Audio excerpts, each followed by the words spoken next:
오늘 말씀의 제목이 하나님이 기뻐하시는 교회인데 우리나라에는 약 한 5만여 교회가 있습니다.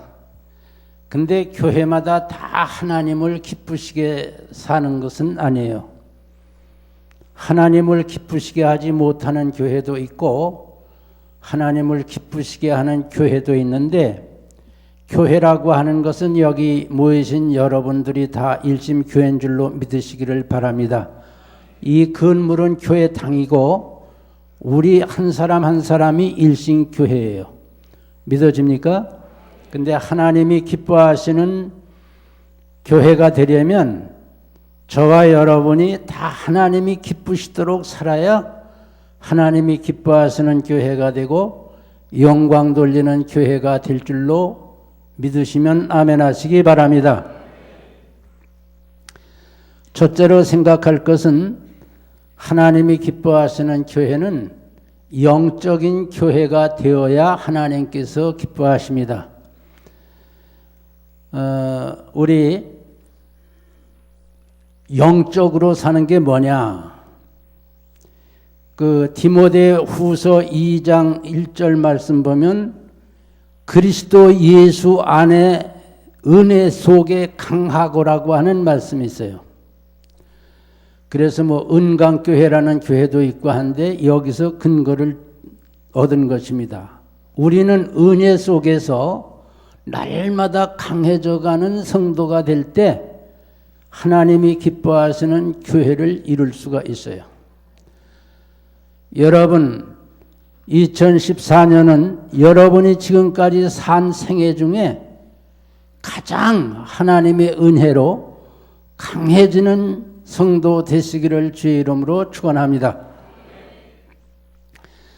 그 다음에 또 이제 강해지는 비결은 기도를 쉬지 않고 하는 기도예요. 기도에 전심전력하는 교회가 영적인 교회가 됩니다.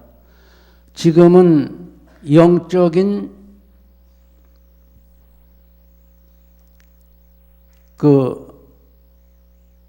뭐라고 그럴까요? 영적으로 지금은 아주 어려운 때가 됐어요.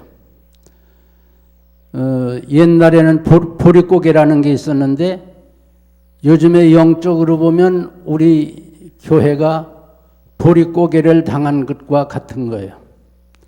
그래서 영적으로 어려운 때를 당했는데 우리 하나님 앞에 기쁨을 드리고 아름다운 교회가 되려면 여러분 기도에 전심전력하는 성도가 되어야 될 줄로 믿습니다.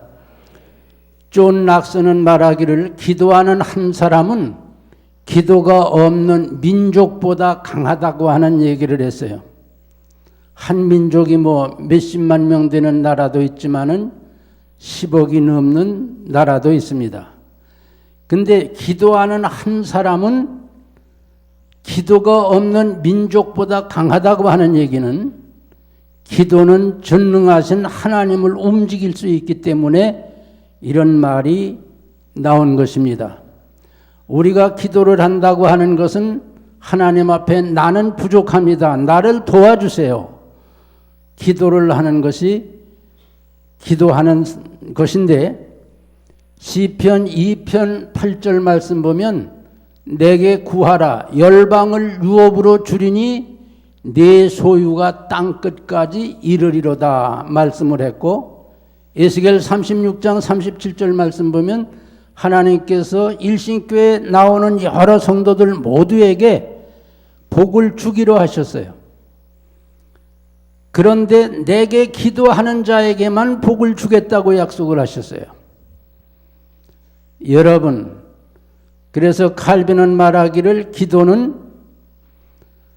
하나님이 주시는 축복을 받는 손이라고 그랬는데, 여러분 하나님이 복을 주실 때에 복을 받을 수 있는 손을 많이 만드시기를 주의 이름으로 축원합니다. 그리고 토리는 말하기를 기도는 하나님의 무진장으로 쌓인 보물창고를 여는 열쇠다 이런 말을 했어요. 그리고 요즘에는 영적인 춘궁기가 돼서 기도를 많이 안 하는데 우리가 70년대, 80년대만 해도 철야 기도를 온전히 했어요. 우리 교회는 4시 반에 새벽 기도를 했기 때문에 10시에 모여서 4시 반까지 새벽 기도하고 그 철야 기도하고 4시 반서부터 5시까지 새벽 기도 마치고 집에 돌아가도 은혜를 받으면 하나도 피곤치 아니했던 거 여러분 경험하신 분들은 알 수 있을 거예요. 근데 90년대 초부터 한국의 기도가 많이 떨어지기 시작을 했어요. 80년대만 해도 삼각산에 밤마다 올라가서 자리를 얻기 위해서 일찍이 가서 자리를 차지하고 기도하고 내려오고 했는데 90년대 초부터 삼각산에 기도가 다 떨어져 버리고 말았어요. 기도 생활 잘 해야 하나님이 기뻐하시는 교회 만들어질 줄로 믿습니다. 우리 바쁘기 때문에 기도할 시간 없다고 그러는데 마틴 루터는 하루에 평일에는 2시간씩 기도를 했다고 그래요. 근데 바쁘게 되면 일이 많아지면 하루 3시간씩 기도를 했대요. 그래 어느 사람이 물어봤어요. 바쁘면은 일을 많이 해야지 왜 기도를 많이 하느냐. 그러니까 바쁘다고 하는 건 일이 많다는 얘기인데 많은 일을 바르게 하기 위해서는 1시간 더 기도를 해서 바쁠 때는 3시간 기도를 한다고 그렇게 말을 했다고 그래요. 제가 목회하면서 보면 어렵고 가난할 때는 기도를 많이 하고 교회 출석도 잘 하다가 조금 좀 살만해지면 바쁘다는 핑계로 예배 안 오고 기도 안 하다 보면 도로 가난해지는 건 많이 봤어요. 우리 인간은 연약하기 때문에 전능하신 하나님 앞에 모든 거 다 맡기고 기도에 전심전력하는 여러 성도들 되시기를 주의 이름으로 축원합니다. 뭐 기도할 마음만 있으면 참 조금 덜 자고 기도할 수 있고요. 전철을 타고 가면서도 기도할 수 있고요. 설거지를 하면서도 기도할 수가 있어요. 금년에는 무엇보다도 기도가 많아지는 해가 되기를 주의 이름으로 축원합니다. 시편 34편 8절 말씀 보면은 여호와의 선하심을 맛보아 알지어다 그랬는데 우리 그래도 신앙생활하는 여러 성도들은 여호와의 선하심을 다 맛을 본 줄 알아요. 믿어집니까? 기도하다가 응답을 받는 것도 여호와의 선하심을 맛보는 거예요. 11조 하기가 어려운데 11조 하다 보니까 11조 하면 하나님이 복을 주시더라고 믿어지는 것도 여호와의 선하심을 맛보는 거예요. 봉사하기 어려운데 봉사하니까 하나님께서 건강도 주시고 채워주시더라고 믿어지는 것도 여호와의 선하심을 맛보는 거예요. 그래서 우리가 모든 생활에서 하나님의 선하심을 맛보는 이러한 삶이 많아지게 될 때 우리가 봉사도 할 수 있고 기쁨으로 신앙생활을 할 수가 있습니다. 건강치 못할 때 기도해서 건강을 얻은 분들은 다 여호와의 선하심을 맛보는 거예요. 이런 분은 신체에 이상이 생기면 또 기도해서 또 응답을 받을 수 있어요. 하나님의 선하심을 맛보는 금년 모두 되기를 주의 이름으로 축원합니다. 그리고 성령의 감동을 소멸치 말고 사시기를 바라요. 데살로니가전서 5장 19절 말씀 보면 성령을 소멸치 말라 그랬는데 성령을 소멸하면 역 안에서 다시는 성령의 감동이 오지를 않습니다. 성령의 감동을 소멸하는 이유가 뭐죠? 손해볼 것 같으니까 성령의 감동으로 여러분 새벽기도 해라 했는데 새벽기도 나오면 피곤할 것 같아서 못 나오면 소멸하는 거예요. 너 아무개 도와주라고 성령께서 지시했는데 아까워서 도와주지 않으면 그것이 성령 소멸하는 거예요. 근데 여러분 이사야 63장 10절 말씀 여러분 가정에 돌아가서 한 번 다 찾아보세요. 이사야 63장 10절 말씀 보면 성령을 근심시키는 사람에게는 성령께서 대적이 돼서 그를 치시리라 그랬어요. 성령은 하나님인데 하나님이 여러분을 치고 여러분의 가는 길을 다 막아버리면 살 길이 없어요. 안디옥 교회가 성령의 지시에 순종을 해서 금식을 하고 바울과 바나바를 안수해서 파송을 했는데 그러기 때문에 안디옥 교회가 은혜 있는 교회였어요. 우리 교회 전체가 우리 성도들 모두가 성령의 지시대로 살고 성령 근심시키는 일이 없도록 살아가기를 주의 이름으로 축원합니다. 이거 하나님께서 여러분에게 직접 시키시는 거예요.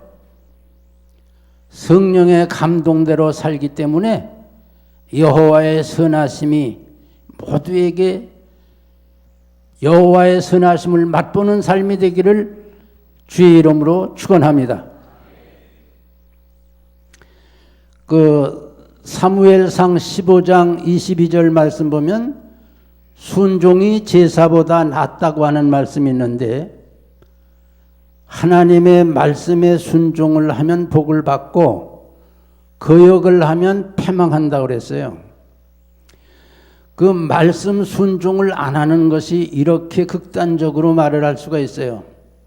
하나님 말씀 순종 안 하는 사람은 자신이 하나님 되는 거예요. 하나님의 말씀 믿지 못하고 순종치 못하면 하나님 없어도 나는 잘할 수 있다고 하는 교만이에요.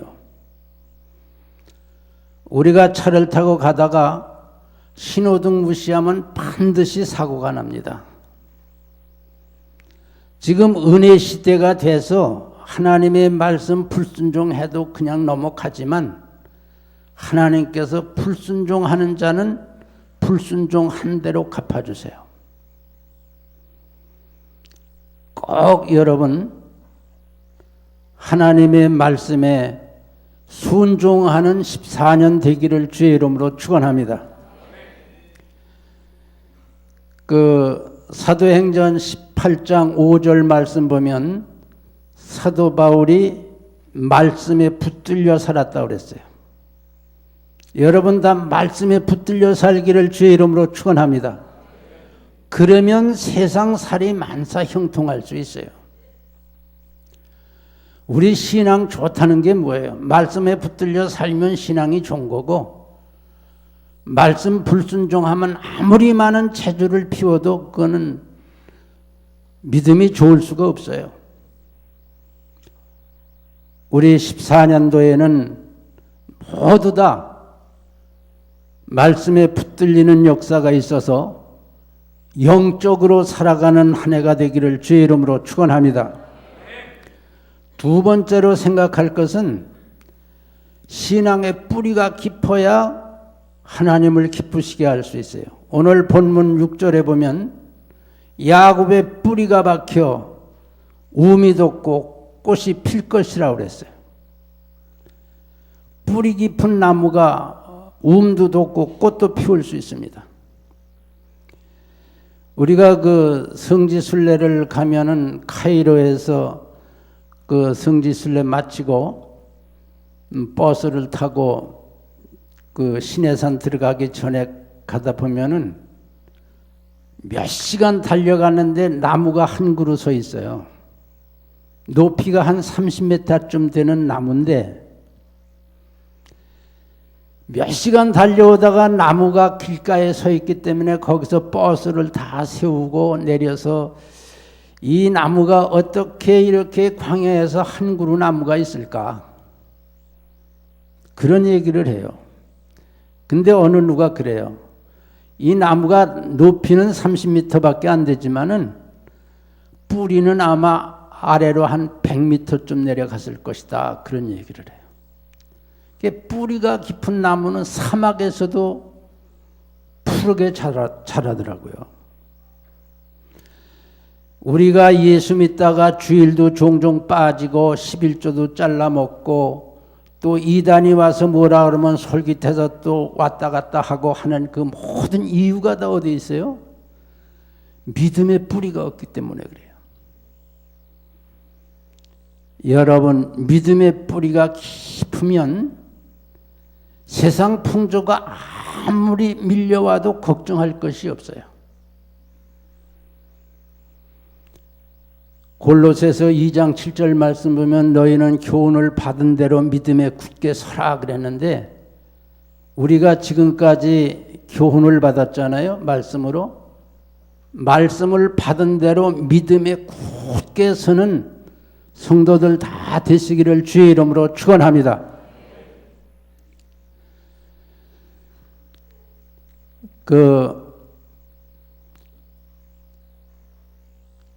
요한 1서 5장 4절 말씀 보면 세상을 이기는 믿음이 있어요. 하나님을 하나님으로 믿고 예수를 그리스도라고 믿는 자, 세상을 이기는 믿음이 있는데 세상을 이기는 믿음 되시기를 주의 이름으로 축원합니다. 우리 성경에 보면은 믿음이라고 하는 게 한 40가지 가까이 돼요. 근데 그 중에 뭐 절반 이상이 다 쓰지 못할 신앙이지만은 제일 좋은 신앙은 세상을 이기는 믿음이에요. 가까운 예를 들면 환경을 이기는 거예요. 지금 우리 사회 환경을 보면 예수 믿기 참 어려운 때가 됐어요. 그렇지만 교훈을 받은 대로 믿음의 뿌리가 백인 사람은 세상을 이길 수 있어요. 주일 온전히 지키는 걸 원칙으로 하는 성도들은 이 시간 오는 게 그렇게 어렵지 않아요. 그러나 주일을 성수한다고 하는 원칙이 서 있지 아니한 이들은 이 시간 여기 오기가 상당히 어렵습니다. 모든 환경을 믿음으로 극복할 수 있기를 주의 이름으로 축원합니다. 그리고 로마서 14장 23절 하반절 말씀 보면 믿음으로 조차 하지 아니하는 모든 것은 죄니라 그랬어요. 우리 일심교회에서 신앙생활하는 여러 성도들 모두 다 믿음으로 하시기를 바랍니다. 말하는 것도 믿음으로 하면 돼요. 모든 봉사도 믿음으로 하면 돼요. 우리 하나님 능력이 무한하셔서 사람이 재주 피는 거 별로 좋아 안 하세요. 우리 하나님 천지 모든 걸 다 가지고 계시기 때문에 뭐 돈 몇 푼 내고서 하나님 앞에 뭐 잘했다고 하는 소리 들기를 원치 아니했어요. 헌금을 드리는 것도 믿음으로 드리고 봉사하는 것도 믿음으로 하고 대인관계에서 말하는 것도 다 믿음으로 하고 믿음으로 사시기를 주의 이름으로 축원합니다. 바울은 로마서 8장 18절에서 이런 말씀을 했어요. 지금 당하는 고난이 장차 나타날 영광과 좋게 비교할 수 없노라. 바울은 여러 번 매도 맞고 갇히기도 하고 도시의 위험이나 바다의 위험을 여러 가지를 다 겪었어요. 근데 그는 하늘나라 시민권을 가지고 살다가 세상 떠나면 천국 갈 것을 믿기 때문에 지금 당하는 고난이 장차 나타날 영광과 좋게 비교할 수 없노라. 이런 믿음으로 살았기 때문에 인류 역사의 가장 위대한 인물로 살았어요. 여러분 예수 믿다가 신앙생활 하다가 어려운 일 당하면 우리는 다 하늘나라 시민권이 있기 때문에 이 세상 살다 떠나면 천국에 가게 돼요. 믿어집니까? 예수 믿다가 어려움 당하면 꼭 사도 바울처럼 이런 고백할 수 있기를 바랍니다. 지금 당하는 고난이 장차 나타날 영광과 좋게 비교할 수 없노라. 이런 믿음으로 살면 하나님께서 여러분을 기뻐하실 것이고 하나님 영광 받으실 것입니다. 또 사도행전 11장 24절 말씀 보면 바나바라고 하는 사람이 나오는데 그 바나바는 원래 착한 사람이에요. 자기 밭을 팔아다가 사도들의 발 앞에 갖다 두어서 교회의 필요를 따라 나눠주게 된 사람이고 바울을 예루살렘에 소개한 사람이고 협력한 사람이었는데 우리 다 이렇게 바나바처럼 꼭 필요한 자리에서 일하고 사시는 1년이 되기를 주의 이름으로 축원합니다. 그래서 우리가 세상 살면서 일신교회에 나와서 신앙생활하는 성도들 믿음이 견고하기 때문에 모두가 다 하나님을 기쁘시게 하고 영광 돌리고 복받는 1년 되기를 주의 이름으로 축원합니다. 세 번째 마지막으로 생각할 것은 열매 많이 맺는 교회가 하나님을 기쁘시게 할 수 있어요. 오늘 본문 3절 말씀 보면 하나님께서 포도원 지기가 되셔서 때때로 물을 주시고 밤낮으로 간수하시고 상하지 않도록 지켜주신다고 그랬어요.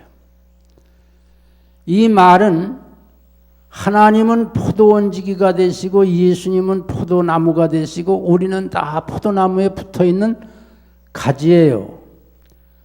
포도나무에 붙어 있기만 하면 열매가 맺을 줄로 믿습니다.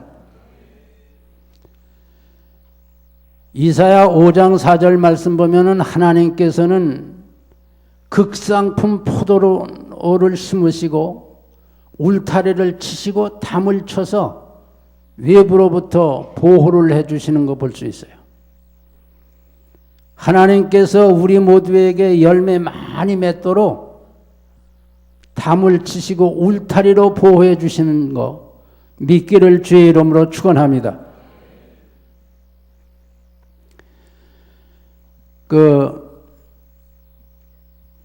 우리 모두 다 하나님께서 포도원지기가 되셔서 우리로 하여금 열매 맺기를 바라시는데 얼마나 맺기를 바라시나 하면 6절 하반절 보면 지면에 가득하도록 맺기를 원하세요.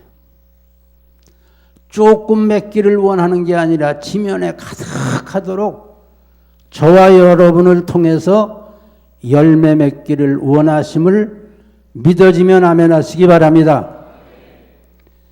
하나님께서 우리들을 이렇게 길러주신다고요. 근데 우리가 세상 살면서 우리가 또 노력해야 맺어지는 열매가 있어요. 요한복음 12장 24절 말씀에 한 알의 밀알이 땅에 떨어져 죽지 아니하면 한 알 그대로 있고 썩어 죽으면 많은 열매를 맺느니라. 저와 여러분은 다 하나님 앞에 한 알의 밀알입니다. 믿어집니까? 썩어서 싹이 나면 30배, 60배, 100배의 열매를 맺어요. 그러나 한 알 그대로 그냥 굴러다니다 보면 새의 먹이가 돼요. 마귀의 밥이 돼서 그냥 없어져 버리고 말아요. 희생해야 되는데 우리 예수 믿는 사람은 희생의 삶을 살아야 됩니다. 예수님께서 이 땅에 오셔서 저와 여러분을 위해서 십자가에 돌아가셨잖아요. 희생이 뭐예요? 이웃의 영혼을 위해서 시간도 희생해야 되고 물질도 희생해야 되고 몸도 희생해야 되고 희생의 열매 많이 맺을 때 여러분 다 하나님을 기쁘시게 하고 영광 돌리게 될 줄로 믿습니다.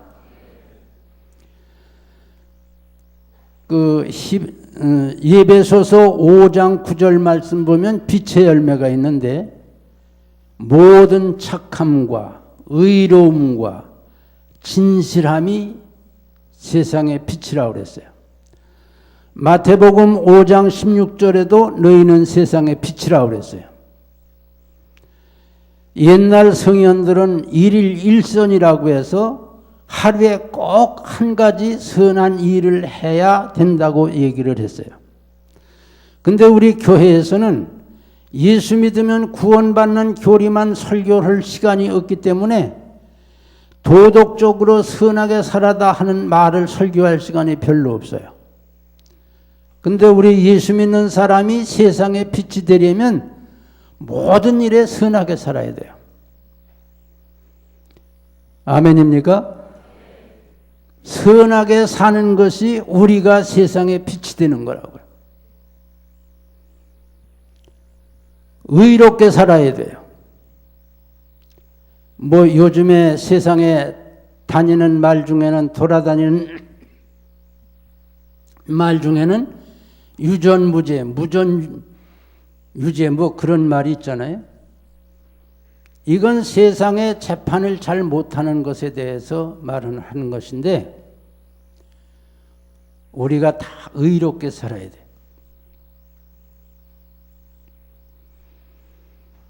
그리고 정직하게 살아야 돼.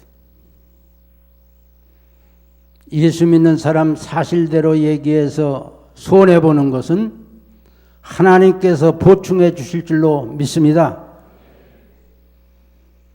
우리가 부정이득을 위해서 거짓말을 한다든지 사람을 속인다든지 남의 물건 사치를 한다든지 하면 세상에 빛이 될 수 없어요.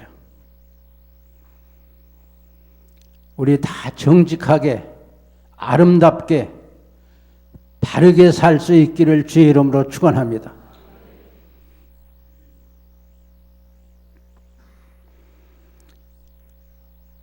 그리고 또 갈라디아서 5장 22절서부터 23절까지 보면 거기 성령의 열매 9가지가 나오죠. 사랑과 희락과 화평과 오래 참음과 온유와 절제와 충성과 절제니 이 모든 것을 금지할 법이 없다고 그랬어요. 우리가 살아가면서 이 성령의 9가지 열매를 맺으면 하나님이 기뻐하세요. 우리 생활 속에서 하나님 앞에 영광을 돌릴 수 있습니다.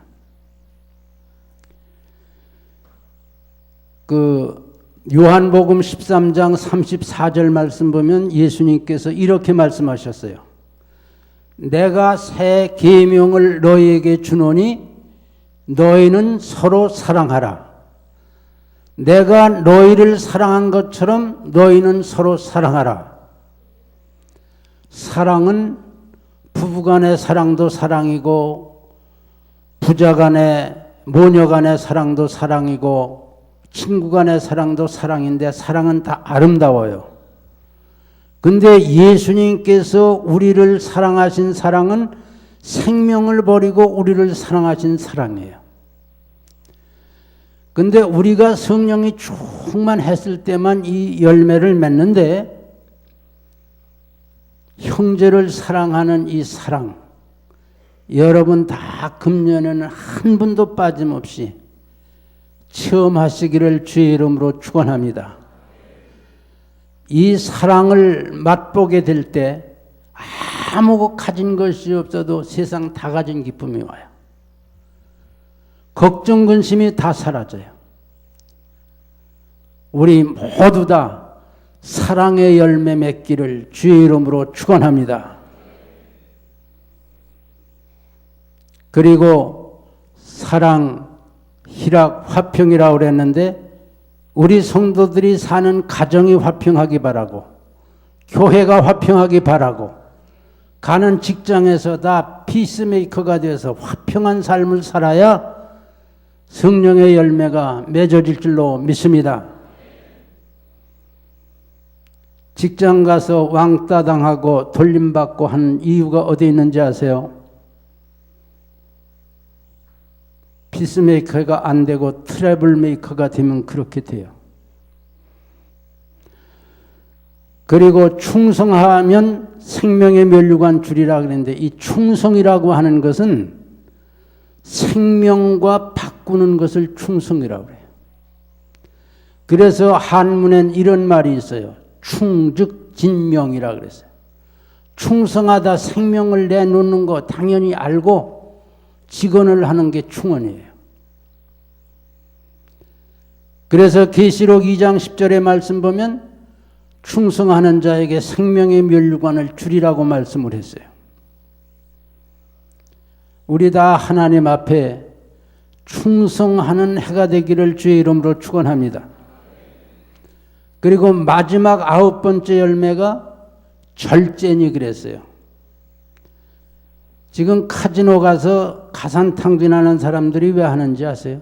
절제를 못해서 그래요. 우리 예수 믿는 사람은 다 이중 국적 가지고 살아요.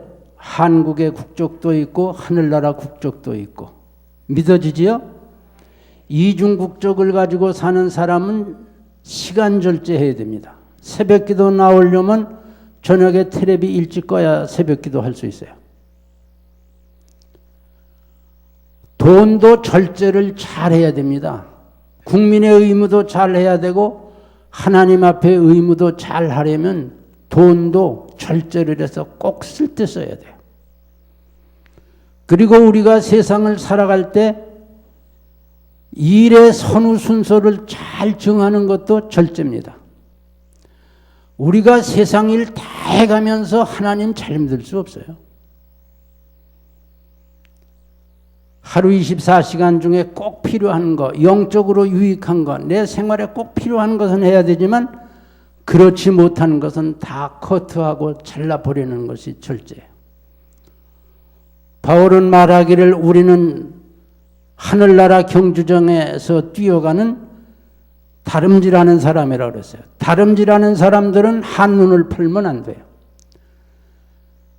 마라톤 하는 사람들이 결승점에 도달하기 위해서는 숨이 넘어갈 것 같은 그러한 그 위기에서도 끝까지 견디고 사는 절제가 필요해요. 우리 절제 다 잘하는 우리 성도들 되셔서 성령의 9가지 열매를 맺기 때문에 여러분의 생활을 보시는 하나님께서 기뻐하시고 영광 받으시고 모두에게 복을 주시는 귀한 한 해가 되기를 주의 이름으로 축원합니다. 우리 1분간만 통성으로 기도를 드리겠습니다. 우리가